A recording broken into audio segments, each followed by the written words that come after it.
नमस्कार। आज आप दोस्तों तो चलिए आज हम फिर से लाए हैं देश और दुनिया की तमाम छोटी बड़ी ब्रेकिंग न्यूज। तो खबरों को स्टार्ट करने से पहले एक छोटी सी रिक्वेस्ट है दोस्तों, अगर आप चैनल पर नए आए हैं तो चैनल को सब्सक्राइब कर ले और नोटिफिकेशन को भी ऑन कर ले और साथ में वीडियो को एक लाइक जरूर कर ले और वीडियो को अपने दोस्तों में ज़्यादा से ज़्यादा शेयर कीजिए। तो चलिए बढ़ते हैं खबरों की ओर।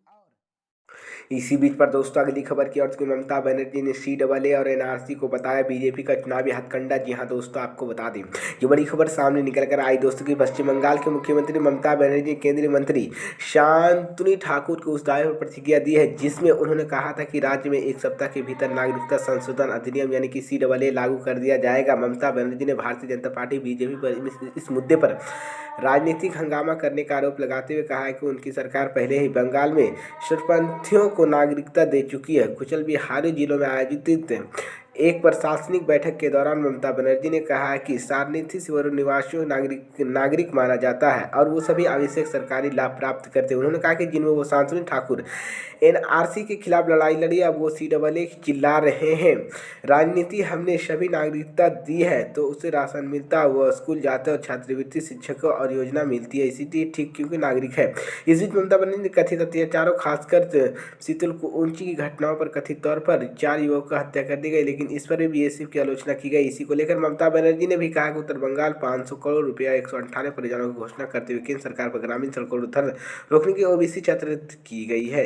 इसी बीच पर दोस्तों अगली खबर की और ज्ञान व PSI के सर्वे की रिपोर्ट पर CM योगी का बयान। जी हाँ दोस्तों, आपको बता दें ये बड़ी खबर सामने निकल कर आई दोस्तों। वाराणसी के ज्ञान परिसर के ASI की सर्वे सामने आने गई है जिसमें वहां पर मंदिर होने के सबूत पाए गए हैं, जिसके बाद अब इसी को लेकर एक बार फिर से सियासत गर्म हो गई है। सर्वे की रिपोर्ट पर CM योगी आदित्यनाथ ने भी अपनी प्रतिक्रिया दी है। CM योगी ने कहा कि हमारी संस्कृति और परंपरा हजारों साल पुरानी, उसे इतिहास दायरे में कैद नहीं किया जा सकता। इस बीच CM योगी ने कहा कि जितनी प्राचीन संस्कृति पर परंपरा हमारी है, हम इतिहास से भरी पड़े हैं और हमें इतिहास में कोई कैद नहीं कर सकता। हजारों वर्ष की इतिहास हमारा है।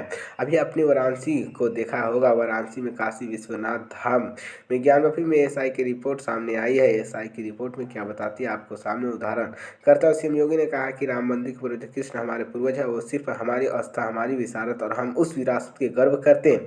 CM ने अयोध्या में राम मंदिर का भी जिक्र किया और कहा कि अभी 500 वर्ष का भगवान राम तीर्थ पर प्रतिष्ठा के समारोह हो। इसी बीच पर दोस्तों अगली खबर के उत्तराखंड में यूनिवर्सिटी को लेकर सरकार का बड़ा फैसला। जी हां दोस्तों, आपको बता दें ये बड़ी खबर सामने निकल कर आई दोस्तों। उत्तराखंड में यूनिफॉर्म सिविल कोड में जल्द लागू किया जा सकता है। प्रदेश की धार्मिक सरकार ने यूनिवर्सिटी को लेकर एक्शन में आ गई है।